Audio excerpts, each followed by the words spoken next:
इस कहानी के राइटर हैं एस हबीब खान। बिस्मिल्लाहिर्रहमानिर्रहीम। रोहिलटाल के मुअज़्ज़ज़ नाज़रीन, आज की कहानी का नाम है हेरोइन। माँ, मुझे शायद आने में देर हो जाए, पर तुम चिंता मत करना और भोजन समय पे कर लेना। कामनी ने साड़ी का पल्लू शाने पर दुरुस्त करते हुए कहा और घर से निकल गई। कामनी स्ट्रगलिंग एक्ट्रेस थी। फिल्मों में छोटे मोटे रोल करके वो अपना और अपनी माँ का पेट पाल रही थी। बड़े मुश्किलों से इसे एक फिल्म में लीड रोल मिलने की उम्मीद हुई थी। इसे मालूम था कि एक बहुत बड़े डायरेक्टर को अपनी फिल्म के लिए नए चेहरे की तलाश है। इसने न जाने किन किन लोगों की खुशामद की, तब कहीं जाकर डायरेक्टर से मुलाकात तय हुई। इस रोल को हासिल करने के लिए इंडस्ट्री की कहीं और लड़कियां भी हाथ पांव मार रही थी। श्याम मुखर्जी ने मुलाकात के लिए अपने ऑफिस में सबको बुलाया था। कामनी जब वहां पहुंची तो सारी लड़कियां पहले से ही वहां मौजूद थीं। इनमें गीता नाम की भी एक लड़की थी जो कि बहुत खूबसूरत थी। कामनी से एक दो मरतबा इसकी मुलाकात हो चुकी थी। कामनी का दिल घबरा रहा था। इतनी सारी लड़कियां और रोल एक। अगर श्याम मुखर्जी को खूबसूरत लड़की दरकार हुई तो मेरा क्या होगा, कामनी ने सोचा, क्योंकि वो मामूली शक्ल सूरत की थी। हाँ, मगर टैलेंट की इसमें कोई कमी नहीं थी। लड़कियां एक के बाद एक ऑडिशन देने लगी। फिर गीता की बारी आई। इसे वापस आने में काफ़ी देर लगी। जब वो कमरे से बाहर निकली तो इसने कामनी और दूसरी लड़कियों की जानिब देखकर गरूर से कहा, देख लो जाकर तुम लोग। वैसे भी मुझे नहीं लगता कि मेरे ऑडिशन देने के बाद तुम्हारे अंदर जाने का कोई फ़ायदा होगा। ये रोल तो देखना मुझे ही मिलेगा। ये कहकर वो बाल लहराती हुई चली गई। कामनी के बराबर में बैठी हुई लड़की ने यह सब सुनकर कहा, राम राम, कितना गरूर है इसे। अभी तो कुछ बनी भी नहीं, अगर बन गई तो जाने क्या हाल होगा। इतने में कामनी की बारी आ गई। कामनी ने ऑडिशन दिया और जब बाहर आकर घड़ी देखी तो 10 बजने वाले थे। वो जल्दी जल्दी घर पहुंचना चाहती थी, क्योंकि इसे मालूम था कि कहने के बावजूद इसकी माँ इसके इंतज़ार में भूखी बैठी होगी। घर पहुंचकर इसने देखा तो माँ इसका इंतज़ार कर रही थी। माँ, बस तुम भी, कामनी ने मुस्कुराते हुए कहा। चल हाथ मुँह धो ले, मैं खाना परोसती हूँ। कामनी ने हाथ मुँह धोया और पालती मारकर नीचे चटाई पर बैठ गई। थाली में उबले चावल और कटोरी में दाल थी। कामनी ने हाथ से निवाला बनाकर मुंह में रखा। पुत्र, हो गई तो फिल्म के लिए पक्की? माँ ने पूछा तो कामनी हंसने लगी। जादू थोड़ी है माँ, जानती हो कितनी लड़की आई थी वहाँ। मुझे तो बहुत मुश्किल लग रहा है कि मैं चुन ली जाऊंगी। कामनी की हंसी इस बात पर फीकी हो गई थी। निराश मत हो पुत्र, देखना भगवान की कृपा से तू ही चुनी जाएगी।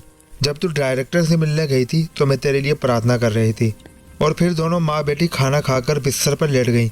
अगले रोज़ श्याम मुखर्जी की सेक्रेटरी ने कामनी को बुलवाया और इसे खुशखबरी सुनाई कि इस रोल के लिए कामनी सिलेक्ट हो गई है। कामनी को अपने कानों पर यकीन नहीं आ रहा था। कितनी मेहनत के बाद इसे आज कामयाबी मिली थी। यह सब मेरी माँ की प्रार्थना का बल है, इसने सोचा तो इसकी आंखें भर आई। घर पहुंचकर इसने अपनी माँ का मुंह मीठा कराया तो माँ ने इसका माथा चूम कर कहा, भगवान तुझे कामयाबी दे। शूटिंग 3 दिन बाद थी। कामनी से वक्त काटे नहीं कट रहा था कि कब शूटिंग शुरू हो और वो मेन हीरोइन बने। उधर गीता एक साधु के सामने बैठी थी। कुछ भी करो महाराज, मगर मेरे रास्ते के कांटे को निकाल दो। गीता ने सर झुकाए हुए अपने सामने बैठे स्याह रंगत वाले आदमी से कहा, जिसके बाल और नाखून मेल से लथड़े हुए थे और वो आंखें बंद किए आग में कुछ डाल रहा था। फिर इसे अपनी आंखें खोल दी और गुस्से से कहा, क्या तुझे हमारी शक्ति पर भरोसा नहीं रहा? ये जो हुस्न तू लेकर बैठी है, किसने दिया है तुझे? बोल तो अभी छीन लो ये खूबसूरती तुझसे। मुझसे बहुत बड़ी गलती हो गई, मुझे क्षमा कर दीजिए। गीता ने फौरन हाथ जोड़ते हुए कहा। वो दरअसल इतना सब करने के बाद भी रोल किसी और को मिल गया, इसलिए मैं जज्बात में आ गई, वरना मैं तो आपके चरणों की धूल, आपकी दासी हूँ। इस बार भी तुझे कड़ी मेहनत करनी होगी। बोल, करेगी? वो से आदमी बोला, फिल्म में काम करने के लिए मैं कुछ भी कर गुजरूंगी। गीता बोली तो उसने कहा, ठीक है तो फिर सुन, आज से 2 दिन बाद पूरनमाशी है। इस रोज़ जो भी मरगढ़ में मुर्दा जलाने आए तो रात में तुझे वहाँ बैठकर एक दिया जलाकर चाप करना होगा। और सुन, चाप मुकम्मल होने के बाद इस जगह की राख जमा करके मेरे पास लाना होगा, बाकी मैं खुद देख लूँगा। ठीक है, जैसा आप कहें। और गीता वहाँ से चली गई। और फिर इसने वो सब कुछ कर दिखाया जो इससे कहा गया था। वो राख दिए में जमा करके ले आई। जब वो सामने आ गई तो सियाह आदमी आग रोशन किए कुछ अमल कर रहा था। गीता के कुछ कहने से पहले ही इसको गीता की आमद का पता चल गया। बड़ी जिगर वाली है तू, जो कर गुजरी संभल को, इसने अपने पीले मेले गंदे दांतों की नुमाइश करते हुए कहा। गीता ने राख से भरा दिया इसके चरणों में रख दिया और सर झुकाकर बैठ गई। अमल तो तू करवा लेगी, मगर इसके बदले। इस आदमी ने मक्कारी से जुमला अधूरा छोड़ दिया। आप फिक्र ना करें, जो आप बोलेंगे मैं वो करूंगी, गीता ने कहा तो आदमी खबासत से मुस्कुराने लगा। फिर इसने एक थाली में थोड़ी सी राई ली और दिया में मौजूद राख इसमें डाल दी। थाली इसके आगे थी और इसके होंठ मुसलसल हरकत कर रहे थे। फिर इसने गीता का हाथ पकड़ा और इसकी उंगली पर कट लगाकर इसके खून के कतरे इसमें टपकाए। इसके होंठ मुसलसल हिल रहे थे। फिर इसने रुककर थाली में थूक दिया और फिर आंखें खोलकर गीता की जानिब थाली बढ़ाई। गीता ने थाली में झांका तो इसमें नन्हे नन्हे सांप रींगते हुए नजर आए। ये इस जगह बखेर देना जहां इसके कदम पड़ते हो, तेरा काम हो जाएगा, इस सयाह आदमी ने कहा। सुबह के वक्त कामनी ने कहा, माँ मैं जा रही हूँ, ये कहकर शूटिंग के लिए निकल गई। आज कामनी का एक इमोशनल सीन था। कामनी ने इसमें इंतहाई शानदार एक्टिंग की थी। लगी नहीं रहा था कि वो नई है। इसने बिल्कुल नेचुरल तरीके से सीन किया और पहले टेक में ही सीन ओके हो गया। Well done Kamini, keep it up. Shyam Mukherjee ने कामनी के पास आकर इसे दाद दी। आधे घंटे का ब्रेक था। वो कुर्सी पर बैठ गई। इसका मुंह दूसरी तरफ था। कैसे किसी के आने का एहसास हुआ। इसने पलटकर मुंह इधर किया तो देखा कि सामने वाली कुर्सी पर गीता बैठी हुई मुस्कुरा रही थी। कैसी हो कामनी, गीता ने पूछा। सब राम की कृपा है, मैं अच्छी हूँ, कामनी ने आसमान की जानिब मुंह उठाकर कहा। कामनी दिल में हैरान थी कि गुप्ता जैसी मगरूर लड़की को क्या पड़ी कि वो इसका अहवाल पूछ रही थी। मैं तो तुम्हें बधाई देने आई थी हीरोइन बनने पर, गीता ने कामनी की जानिब देखते हुए कहा और गैर महसूस अंदाज में राई के दाने कामनी के पैरों के पास बखेर दिया। धन्यवाद गीता, कामनी ने खुश अखलाकी से जवाब दिया। देवी जी आपको साहब बुला रहे हैं, शार्ट रेडी है, आ जाएं, एक स्पॉट बॉय ने आकर कहा तो कामनी खड़ी हो गई। अच्छा गीता मैं जा रही हूँ, यह कहते हुए वो बिखरे हुए राई के दानों पर पैर रखकर गुजरती चली गई। इसके पीछे गीता मकाराना अंदाज में हंसती हुई उठकर वहां से चल दी। कामनी ने मेकअप की टचिंग की और कैमरे के सामने आ गई कि अचानक कामनी चीखें मारती हुई जमीन पर गिर गई। इसके पाँव के तलवों पर गहरे गहरे कट मौजूद थे जिससे खून रसने लगा था। फिर कामनी के कानों से खून बहने लगा। हर कोई हैरान और परेशान था कि ये क्या हो रहा है। फिर कामनी को जोरदार उबकाई आई और इसने खून की उल्टी शुरू कर दी। ये तो शुरुआत थी, एक के बाद दूसरी खून की उल्टियां रुकने का नाम ही नहीं ले रही थी और अस्पताल जाने से पहले ही कामनी खून थूकते थूकते मर गई। सबको सांप सूंघ गया कि पल में क्या से क्या हो गया। कामनी की माँ भी इसकी मौत की खबर सुनते ही भगवान को प्यारी हो गई। 3 दिन बाद गीता डायरेक्टर श्याम के घर गई और इनकी फिल्म रुकने और कामनी की मौत पर अफसोस करने लगी। फिर इसने आग बचाकर एक पुड़िया में मौजूद सफूफ श्याम मुखर्जी की चाय में मिला दिया और इसके वहां से उठने से पहले ही इसके अमल ने असर कर दिया और श्याम मुखर्जी ने गीता को कामनी की जगह फिल्म की हीरोइन चुन लिया। गीता डटाई से कामनी की जगह से लेकर खुश थी और इसे किसी किस्म का कोई पछतावा नहीं था। दूसरे दिन गीता कुएं के मंडेर पर चढ़ी कह रही थी, तुमने मेरे साथ अच्छा नहीं किया कैलाश, मैं अपने प्राण त्याग कर तुम्हारे रास्ते से हट जाऊंगी, नहीं रहना मुझे इस संसार में। कट। डायरेक्टर ने शॉट ओके कर दिया। गीता मुस्कुराती हुई कुएं के मंडेर से उतरने लगी और बेध्यानी में इसका पैर फिसला और वो अपना तवाजुन बरकरार न रख सकी। पहले इसका सर कुएं के मंडेर से टकराया और फिर वो कुएं में जा गिरी। जब गीता को बाहर निकाला गया तो वो मर चुकी थी। फिल्म फिर रुक गई। डायरेक्टर ने फिर नई हीरोइन तलाश की मगर शूटिंग के पहले ही रोज सेट पर आग लग गई। हीरोइन की साड़ी ने भी आग पकड़ ली। वो जान बचाने के चक्कर में इधर उधर भाग रही थी और फिर मुंह के बल गिरी और लड़कती हुई सीढ़ियों से नीचे आ गिरी। इसकी एक टांग टूट गई और वो हमेशा के लिए माजूर हो गई। श्याम मुखर्जी अपना सर पकड़कर बैठ गए। इतने में फ़ोन की घंटी बजी और फिर फ़ोन पर खुशखबरी सुनकर कि नई लड़की मिल गई है, इनका मूड कुछ ठीक हुआ। अभी उन्होंने रिसीवर रखा ही था कि इनके बाल पीछे से उड़े। हवा का एक तेज झोंका गुजरा था इनकी पूंछ पर। वो समझे कि खिड़की खुली है। उन्होंने मुड़कर देखा तो खिड़की बंद थी। वो सर झटक कर सकार चलाने लगे। फिर इन्हें अपनी गर्दन के गोश्त पर गर्म हवा महसूस हुई। साथ ही किसी के सांस लेने की आवाज़ भी आई उन्होंने फिर पलट कर देखा। इस बार इनकी आंखें हैरत से फट गई। एकदम इन्हें अपने सीने में शदीद तकलीफ की एक लहर महसूस हुई। उन्होंने बेख्तियार अपने दिल के मकाम को अपने हाथ से थाम लिया। तकलीफ शदीद से शदीद तर हो गई और वो ज़मीन से गिर पड़े और इनका हार्ट फेल हो गया और यूं वो परलोक से धार गए। श्याम मुखर्जी ना रहे तो फिल्म बंद हो गई और इसका स्क्रिप्ट श्याम मुखर्जी के घर वालों ने इनके सामान में रख दिया। इनके घर वालों को फिल्म से कोई दिलचस्पी ना थी। श्याम मुखर्जी की पत्नी गैर मुल्की थी और अपने बच्चों के साथ बाहर ही रहती थी। यूं श्याम मुखर्जी के साथ इनकी फिल्म भी चली गई और फिर एक वक्त आया कि श्याम मुखर्जी का बंगला बिकने लगा। आप बंगला देखिए, फिर फैसला कीजिएगा। एजेंट ने गाड़ी से उतरते हुए रवि से कहा, सर जी, आपसे पहले जो मालिक थे उन्होंने बड़े शौक से खरीदा था इस बंगले को। यह है ही इतना खूबसूरत।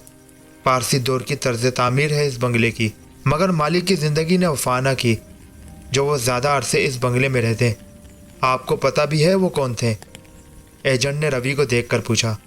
हाँ, मारूफ डायरेक्टर श्याम मुखर्जी।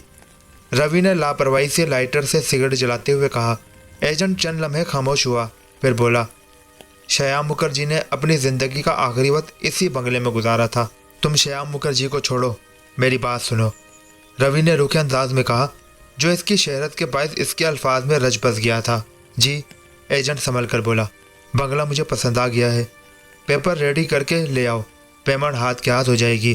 पेपर तो रेडी हैं, आप कहें तो आज शाम को ही ले आऊं? एजेंट ने दांत निकालते हुए कहा। नहीं, आज मैं बहुत मसरूफ़ हूँ, तुम मेरे सेक्रेटरी को फ़ोन करके वक्त ले लेना। यह कहकर रवि अपनी गाड़ी में बैठ गया। रवि चोपड़ा जाना माना डायरेक्टर था। इसके क्रेडिट पर बेशुमार सुपरहिट फिल्में थीं। पुरसकून माहौल में छुट्टियां गुजारने के लिए इसने इस बीच वाले बंगले को खरीद लिया था। वैसे तो वो अपनी छुट्टियां मुल्क से बाहर गुजारता था, मगर इंडस्ट्री के बगेड़ों से बचने के लिए इसने कुछ दिन सुकून से गुजारने के लिए इस बंगले को चुना था। रवि की शादी नहीं हुई थी और इसके पहले वाले बंगले में इसकी फैमिली रहती थी। काम के लिए जगह मौजूद थी। मामला तय हो जाने के बाद शिफ्टिंग का काम हो रहा था। सर, नीचे से कुछ सामान मिला है। अच्छा, मैं देखता हूँ। रवि ने एजेंट को फ़ोन मिलाया तो इसने कहा, सर जी, दरअसल ये सामान श्याम मुखर्जी का है। इनकी मृत्यु के बाद से बंगला किसी के इस्तेमाल में नहीं रहा। इनकी पूरी फैमिली बाहर है। अब इन्हें पैसे की ज़रूरत हुई तो उन्होंने इस बंगले को बेचने का इरादा किया। मैं कल आकर सामान ले जाऊँगा। फ़ोन बंद करके रवि बोला, कितना बोलता है ये शख्स? रवि ने बड़बड़ाते हुए कहा और अपने स्क्रिप्ट में मसरूफ़ हो गया। थोड़ी देर बाद मुलाजिम आकर बोला, साहब, खाना लगा दूँ? हाँ, लगा दो। रवि ने घड़ी देखते हुए कहा और कागजात समेटने लगा। जब वो नीचे आया तो खाना टेबल पर लग चुका था। रवि ने पूरी तोड़ी और मुंह चलाने लगा। अभी वो खाना खा ही रहा था कि सामने से दो बंदे एक ग्रीन कलर का बॉक्स ले जा रहे थे। रवि ने हाथ रोककर कहा, यह क्या है? साहब, नीचे से निकाला है, पुराने मालिक का है। इसे मेरे कमरे में रख दो, मैं देखता हूँ। इतना कहकर रवि दोबारा खाने में मसरूफ़ हो गया। खाना खत्म करके रवि अपने रूम में आया और सिगरेट सलगाने लगा। फिर इसकी नज़र ग्रीन बॉक्स पर पड़ी तो बॉक्स के पास अकड़ू बैठकर इसे खोलने लगा। बॉक्स में कागजात भरे हुए थे, कॉन्ट्रैक्ट, बिल्स और न जाने क्या क्या भरा हुआ था। पुरानी अदाकाराओं की तस्वीरें भी थी। रवि निकालते निकालते थक गया और सर हिलाने लगा। मुझे भी क्या सूझी जो इस कबाड़ को देखने की कोशिश की और खड़ा हो गया। इसकी नज़र बॉक्स में नीचे से झांकती हुई एक मैरून कलर की फाइल पर पड़ी। रवि ने झुककर इसे खींचा और बाहर निकाल लिया। इसने इसे पढ़ना शुरू किया और पढ़ते पढ़ते इसे अंदाज़ा ही नहीं हुआ कि आधी रात बीत चुकी है। स्क्रिप्ट ख़त्म करके रवि ने मुस्कुरा कर कहा, मान गए आपको श्याम मुखर्जी, इतना बेहतरीन स्क्रिप्ट सिर्फ आपके कैलिबर का ही है। अगले रोज़ रवि ने एजेंट से श्याम मुखर्जी की फैमिली का नंबर लिया और इनसे स्क्रिप्ट को ख़रीद लिया। अब वो रवि चोपड़ा का स्क्रिप्ट था। फिर इसने इस फिल्म से जुड़े लोगों से बात की ताकि बाद में कोई आकर इसे परेशान न करे। रवि फिल्म की तैयारियों में लग गया। स्पॉन्सर, लोकेशन, कास्ट सब फाइनल हो गया। हीरोइन के लिए रवि ने एक नए चेहरे का इंतखाब किया। इसने एक दो कमर्शियल्स में इसे देखा था। लड़की का नाम सारा था। इससे भी रवि ने मामला तय कर लिए। शूटिंग शुरू होने से पहले रवि ने एक बेहद शानदार लॉन्च पार्टी रखी जिसमें शोबिस की दुनिया की बड़ी छोटी सभी शख्सियात शरीक थी। पार्टी पूरे अरूज पर थी। रवि अपनी हीरोइन से सबको मुतारिफ करवा रहा था। अचानक हाल के बीच में लगा फानोस एक धमाके से नीचे गिर पड़ा। इसके नीचे रवि और सारा खड़े थे, जो कि बाल बाल बच गए। पार्टी में सन्नाटा छा गया। कम ऑन गाइस, मैं अपने हरीफों के लिए इतनी आसानी से जगह खाली नहीं करूंगा। रवि ने माहौल को हल्का करने की कोशिश की तो सब मुस्कुराने लगे, मगर सारा अब भी खौफजदा थी। सारा, अब तुम फिल्म इंडस्ट्री का हिस्सा हो और फिल्म में तो अक्सर हादसात होते रहते हैं। कम ऑन, ये लो। रवि ने साथ खड़े वेटर की ट्रे से एक गिलास उठाकर इसकी जानिब बढ़ाते हुए कहा और पार्टी दोबारा शुरू हो गई। शूटिंग के पहले रोज दिवाली का सीन शूट करना था। सारे सेट पर दिए जले हुए थे। जाने कैसे एक पर्दे ने दिए से आग पकड़ ली और फैलते फैलते आग इतनी बढ़ गई कि काबू से बाहर हो गई। पूरा सेट शोलों में गिर गया। यूनिट के कई लोग जलकर जख्मी हो गए। फायर ब्रिगेड को बुलाया गया, तब कहीं जाकर आग बुझी, मगर सब कुछ राख का ढेर करने के बाद यूं रवि की इब्तदा भारी नुकसान बर्दाश्त करके हुई। चंद रोज बाद रवि ने सीन दूसरा लिया, जिसकी लोकेशन सीन में आउटडोर थी। हीरो और हीरोइन एक ऊंचे टेले पर बैठकर बातें कर रहे थे। शॉट अच्छा गया।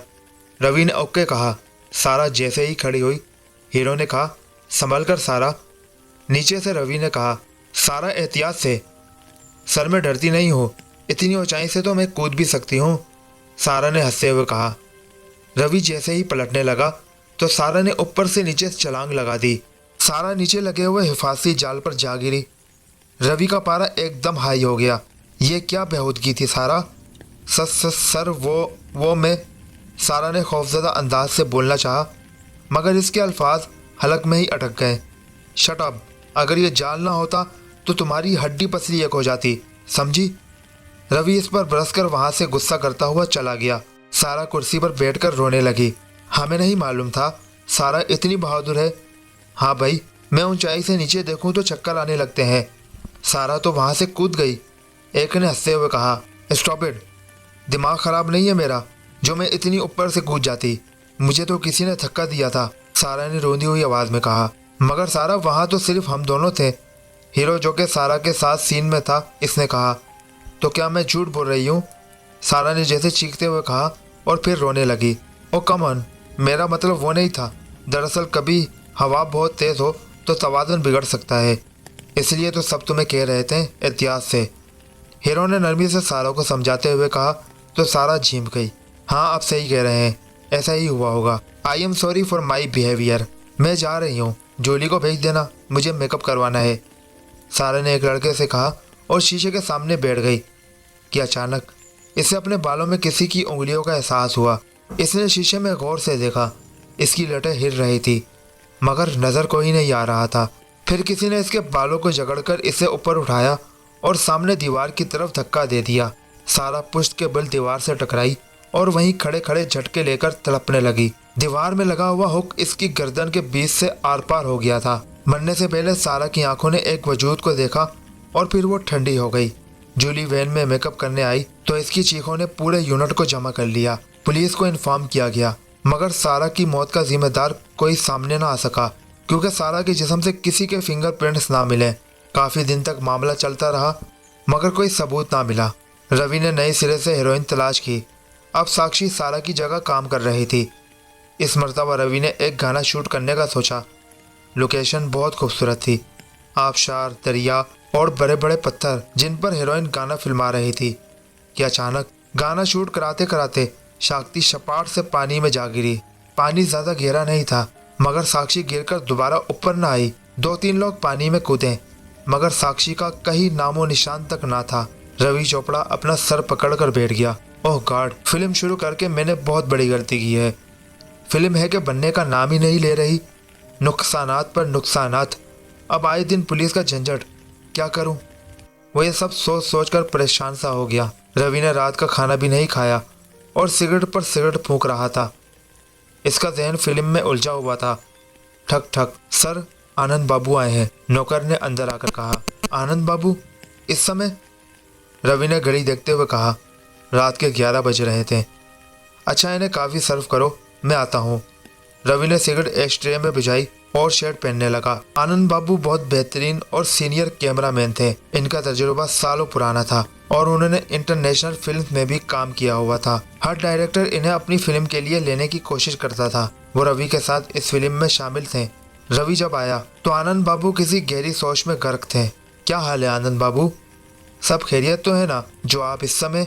रवि ने पूछा। सर, मैं बहुत दिनों से आपसे कुछ कहना चाह रहा था मगर हिम्मत नहीं हो पा रही थी क्योंकि आप मेरी बात का यकीन नहीं करेंगे।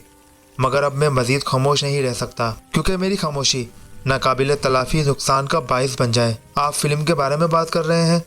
रवि ने चौंकते हुए पूछा। हाँ, मैं फिल्म की बात ही कर रहा हूँ, आनंद बाबू बोले। तो फिर आप खुलकर बताएं। मैं खुद इस फिल्म को लेकर बहुत परेशान हूँ। मुझे लगता है कि कोई हरीफ ऐसे ओछे हथकंडे इस्तेमाल करके इस फिल्म को रुकवाना चाहता है। रवि ने कहा। बात वो नहीं है जैसा आप सोच रहे हैं रवि बाबू।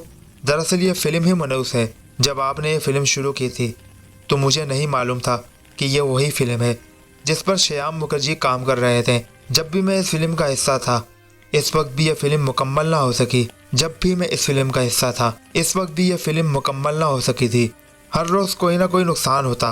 फिल्म की हीरोइन एक के बाद एक मरती गई और आखिरकार इस मनहूस फिल्म ने श्याम मुखर्जी की जान भी ले ली। इतना कहकर आनंद बाबू खामोश हो गए। नॉनसेंस, ये सब बातें लोगों ने गढ़ी हैं। इनकी मौत तो हार्ट अटैक से हुई थी, रवि ने नागवार अंदाज में कहा। हाँ हुई थी, मगर आखिरी वक्त में वो इसी फिल्म के स्क्रिप्ट के साथ थे। मेरी मानिए सर, आप इस फिल्म को रहने दें वरना किसी बहुत बड़ी संकट में पड़ जाएंगे। आनंद बाबू परेशानी से बोले। कैसी बात कर रहे हैं आप? ये कोई बच्चों का मजाक हो रहा है? ये एक बिग बजट मूवी है। इन्वेस्टर्स ने रकम लगाई है, स्पॉन्सर, और यहाँ तक कि मैंने भी। इस तरह तो मैं सड़क पर आ जाऊँगा। क्या बात कर रहे हैं आनंद बाबू? और इन सब बातों का कोई सर पैर, कोई वजह कुछ भी नहीं है आपके पास। रवि जज्बाती हो गया था। वो वैसे ही बहुत परेशान था आए दिन के नुकसानात से, ऊपर से मूवी भी ओवर बजट हो गई थी। तो रवि बाबू, फिर सवाल ये है कि आखिर ये हादसात, जानी नुकसानात हो क्यों रहे हैं? इत्तेफाक एक या दो दफ़ा हो सकता है, बार बार नहीं। और इस सवाल का जवाब किसी आम मनुष्य के पास नहीं मिलेगा आपको। इसके लिए कोई ज्ञान वाला चाहिए जो अपने ज्ञान से आपको आपके सवाल का जवाब मालूम करके बताएगा। आनंद बाबू ने झिझकते हुए कहा। आपके कहने का मतलब है जंतर मंतर करने वाला? रवि हंसने लगा। I am sorry Anand Babu, but it's very funny, Ravi ने कहा और दोबारा हंसने लगा। अभी आप मेरी बात को मजाक समझ रहे हैं, मगर मुझे डर है कि कहीं आपका मजाक ना बन जाए। आप मेरी बात का विश्वास नहीं कर रहे ना? नुकसान यूं ही होते रहें तो मुझे डर है कि कहीं श्याम मुखर्जी की तरह आप। आनंद बाबू अधूरी बात छोड़कर खड़े हो गए और रवि से इजाज़त लेकर चले गए। रवि ने लाइटर निकालकर सिगरेट सलगाई और धुआं निकालकर बड़बड़ाने लगा।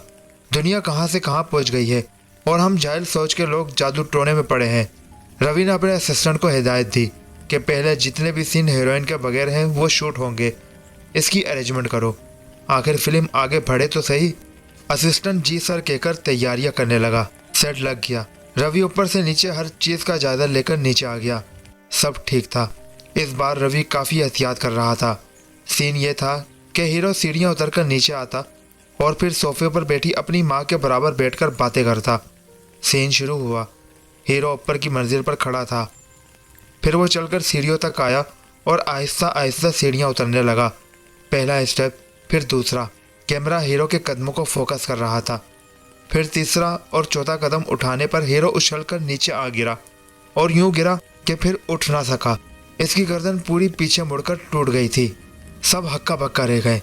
आखिर ये हुआ तो हुआ कैसे? मगर रवि तो पत्थर का सा हो गया था क्योंकि जो इसे नजर आया था वो किसी ने ना देखा था। दो हाथ बर्फ की तरह बिल्कुल सफ़ेद जिन्होंने हीरो की पंडली पकड़कर झटका दिया था और पलक झपकते में गायब हो गए। रवि ने आगे फाड़ कर देखा मगर वहाँ कुछ ना था। रवि दौड़कर गया और रिकॉर्ड होने वाला सीन देखा, बल्कि बार बार देखा, मगर कैमरे में इन हाथों का वजूद ना था। रवि ने कैमरामैन से पूछा, तुमने कोई गैर मामूली बात देखी थी सीन शूट होते वक्त? नो सर, ऐसा कुछ नहीं था जो नॉर्मल से हट कर हो, कैमरामैन ने कहा। यह सीन आनंद बाबू नहीं बल्कि कोई और शूट कर रहा था। रवि की फिल्म एक बार फिर रुक गई। रवि ने बहुत सोचा और सोचने के बाद इस नतीजे पर पहुंचा कि ये एक वहम था। आए रोज के हादसात और आनंद बाबू की बातों ने मिलकर इस वहम की शक्ल इख्तियार कर ली। वैसे भी रवि बहुत ज़्यादा टेंशन में था। रवि ने खुद ही अपने दिल को बहलाकर मुतमईन कर दिया, मगर ये इत्मीनान आर्जी साबित हुआ। रात का जाने कौन सा पहर था। सोते सोते रवि को अपने सीने पर बोझ महसूस हुआ। इसने कसमकाकर इधर उधर होना चाहा, मगर वो हिल ना सका। फिर बोझ हद से ज़्यादा बढ़ गया और रवि की आँख खुल गई। इसने देखा एक सफ़ेद रंगत वाली लड़की, जिसके घुंघराले बाल खुले हुए थे और इसके कमर से भी नीचे जा रहे थे, और सर से बहता हुआ खून इसके चेहरे पर से गुजरकर इसकी साड़ी को भिगो रहा था। लड़की बिस्तर पर खड़ी थी और इसने अपना एक पाँव रवि के सीने पर रखा हुआ था। लड़की की आंखों की पुतलियां गायब थीं। वो कहर आलूद निगाहों से रवि को घूर रही थी। इसके पैर का दबाव बढ़ता जा रहा था। रवि को अपनी मौत अपनी आंखों के सामने नजर आ रही थी। ठक ठक ठक किसी ने दरवाज़ा खटखटाया तो इस लड़की ने चौंक कर बंद दरवाजे की तरफ देखा और लम्हा भर में गायब हो गई। रवि का खौफ से बुरा हाल था। वह अपनी जगह पर अभी तक सुन पड़ा हुआ था। ठक ठक दरवाज़ा एक बार फिर खटखटाया गया, जिसकी आवाज़ पर रवि चौंका। इसका दिल झटके ले लेकर धड़क रहा था। इसने कांपते हाथों से दरवाज़ा खोला तो सामने आनंद बाबू थे। इनके साथ एक अजीब हुलिये का आदमी खड़ा था। गेरवा रंग के कपड़े, माथे पर बड़ा सा तिल्लत खिंचा हुआ, गंजे चमकदार सर के बीच में चोटी और गले में जाने कौन कौन सी मालाएं पड़ी थी। दूसरी तरफ रवि का नौकर सहमा हुआ खड़ा था। इसने रवि को देखकर कहा, आई एम सॉरी सर, मैंने इन्हें बहुत रोका, मगर ये लोग कहने लगे कि आपसे खुद बात कर लेंगे। रवि ने नौकर को हाथ के इशारे से जाने का कहा और दोनों को कमरे में आने का इशारा किया। वो अजीब से हुलिये वाला आदमी कमरे में दाखिल होते होते रुक गया, फिर रुककर अपना दायां पाँव कमरे में रखकर अंदर आया। इसका अंदाज अजीब सा था। रवि सर, मुझे क्षमा कीजिएगा, मैंने बगैर इजाज़त इस समय आपको कष्ट दिया और इन्हें ले आया। आप बेशक मेरा यकीन मत करें, मगर इसकी बात पूरी होने से पहले ही रवि बोल पड़ा, आनंद बाबू, कष्ट कैसा? मैं तो आपका आभारी हूँ। अगर आप आज ना आते तो मैं मर चुका होता। फिर रवि ने सारी बात बता दी। ओह, जब भी मैं कहूँ कि जैसे ही मैंने महाराज से बात की तो महाराज ने इसी समय यहाँ आने का क्यों कहा? मैंने बहुत कहा कि कल मिलेंगे आपसे, मगर महाराज की जिद पर हमें अभी आना पड़ा। रवि ने महाराज के घुटने पकड़ लिए। धन्य हो महाराज, आपके कारण मैं आज जिंदा हूँ। इस फिल्म को बनाने का ख्याल अपने दिल से निकाल दो बालक, महाराज ने आंखें बंद किए हुए रवि से कहा। मगर क्यों महाराज, मेरे फिल्म बनाने से किसी का क्या ताल्लुक? रवि ने सवाल किया। इसने जाने क्या कुछ नहीं किया कामयाबी पाने के लिए, और जब कामयाबी मिली तो इसकी मृत्यु ने इसे आन दबोचा। वो मर तो गई मगर मुक्त न हो सकी, और इसकी ये इच्छा ही तुम लोगों के राह की दीवार है, वो भी ऐसी कि तुम लोग इसे गिरा नहीं सकते। कड़ी तपस्या की है इसने। आप किसकी बात कर रहे हैं महाराज? रवि ने पहलू बदलते हुए पूछा। इसका नाम गीता था। गीता निहायत ही मामूली शक्ल सूरत की लड़की थी। ऊपर से इसे फिल्मों में काम करने का बहुत शौक था। शौक क्या, जुनून था। पहले इसने ऐसे ही कोशिश की, मगर इसे कामयाबी ना मिली। फिर इसने गंदे अमल का सहारा लिया और सबसे पहले खूबसूरती पाने के लिए शेरख्वार बच्चों के खून पर अमल करके इससे पूर्णमासी को आधी रात को स्नान किया। खूबसूरती तो मिल गई, मगर इसे बरकरार रखने के लिए इसे ये अमल हर पूर्णमासी को करना पड़ता था, और वो बड़ी खुशी से नन्हे बच्चों के खून से स्नान करती थी। मगर इसकी खूबसूरती भी इसकी कामयाबी की जमानत नहीं बनी। तो एक बार फिर इसने गंदे अमल का सहारा लिया और ऐसा खतरनाक अमल किया जिसको करने से पुरुष भी घबरा जाए। आधी रात को मरकट में जाकर इस रोज चिता में जलने वाली राख पर बैठकर एक दिया जलाकर अमल किया था उसने, और फिर वहां की राख दिए में भरकर लाई, और फिर अमल करने वाले ने इस राख पर अमल किया और वो राख इसने कामनी के रास्ते में डाल दी, और फिर कामनी की मृत्यु हो गई। इसने झरझरी लेकर कहा, इतना मुश्किल काम? हाँ, बड़े जिगरे वाली थी, महाराज ने कहा। तो कामनी इनकी वजह से मरी थी? आनंद बाबू ने अफसुर्दा होते हुए कहा। कामनी के मरने से इसने फिल्म तो हासिल कर ली, मगर इसको क्या मालूम था कि इसकी मेहनत बेकार जाएगी और एक हादसे के नतीजे में इसकी मौत हो जाएगी। वो मर तो गई, मगर इसका जुनून, इसकी इच्छा पूरी ना होने के कारण इसकी आत्मा मुक्त ना हो सकी, और वो अपनी जगह किसी को नहीं लेने देगी। इसी कारण वो इस फिल्म को बनने नहीं दे रही। इसका मानना है कि इसमें काम करना सिर्फ इसका हक है, और कोई ना तो इसकी जगह ले सकता है और ना इसे शामिल किए बगैर इस फिल्म को मुकम्मल कर सकता है। और जिसने भी ऐसा करने की कोशिश की वह इसे मौत के घाट उतार देगी, और वो ऐसा ही कर रही है और आगे भी ऐसा ही करेगी। इतना कहकर महाराज खामोश हो गए। महाराज, इसका कोई तो उपाय होगा, रवि ने पूछा। हाँ, सिर्फ एक ही उपाय है, यह कहकर महाराज ने उपाय रवि को बता दिया। रवि सोच में पड़ गया तो महाराज बोले, बालक, जिस काम में इतनी रुकावटें आ जाए इसको ना करो तो ही अच्छा है। ठीक है महाराज, जैसा आपकी इच्छा, रवि ने ठंडी सांस भर के कहा। अगले रोज सब इस कुएं के पास आ गए जहां गीता की मृत्यु हुई थी। महाराज ने अपने गिर्द कंडल खींचा और आग रोशन करके मंत्रों का जाप करने लगे। थोड़ी ही देर बाद गीता की आत्मा हाजिर हो गई। क्यों रुकी हुई है यहाँ? चली जा, इस संसार में तेरी जगह नहीं, महाराज ने गरज कर कहा। मुझे किसी से कोई सरोकार नहीं पंडित, जो मेरी चीज है मुझे इससे मतलब है और इसे मुझसे कोई नहीं छीन सकता। गीता की आत्मा बोली, यह हठधर्मी है तेरी, क्योंकि तूने जो पाया नाजायज जरिए से पाया। पाप के ऊपर पाप करके तूने दूसरों का हक छीना है और आज भी इसे अपना ही हक समझती है। जा, चली जा और छोड़ दे निर्दोष लोगों की जान। महाराज ने कहा, जो कोई मेरी जगह लेने की कोशिश करेगा वो तो अपनी जान से अवश्य जाएगा। आत्मा ने घर्रा कर कहा, ठीक है, यही है ना जड़, यही चाहिए ना तुझे, ले ये ले। इतना कहकर महाराज ने फिल्म का स्क्रिप्ट अपने सामने उछाल कर फेंक दिया। गुप्ता की आत्मा अपनी जगह से गायब हुई और झट से स्क्रिप्ट के पास हाजिर हो गई। महाराज ने आंखें बंद की और होठों को हरकत दी तो स्क्रिप्ट में आग भड़क उठी। ये तूने क्या कर दिया? गीता की आत्मा चिंघाड़ती हुई महाराज की जानिब लपकी, मगर कंडल के पास आकर रुक गई। वो बहुत खूंखार हो रही थी। अब तेरी बारी है, महाराज ने इतना कहकर आंखें बंद की। लम्हे भर में गीता की आत्मा आग में गिर गई और चीखें मारते हुए जलने लगी और फिर गायब हो गई। स्क्रिप्ट के तमाम कागजात जलकर राख हो चुके थे। रवि और आनंद बाबू दोनों नई फिल्म की तैयारियों में मसरूफ हो गए। रवि ने फिल्म को शुरू करने से पहले महाराज को बुलाकर एक हवन करवाया। रात को रवि अपनी टेबल पर बैठा अपने नए स्क्रिप्ट को पढ़ रहा था।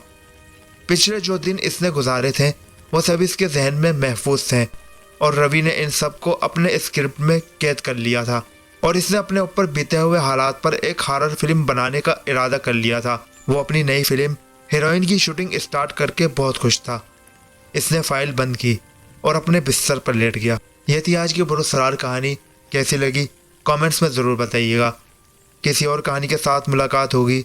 अल्लाह हाफिज़। पाकिस्तान जिंदाबाद।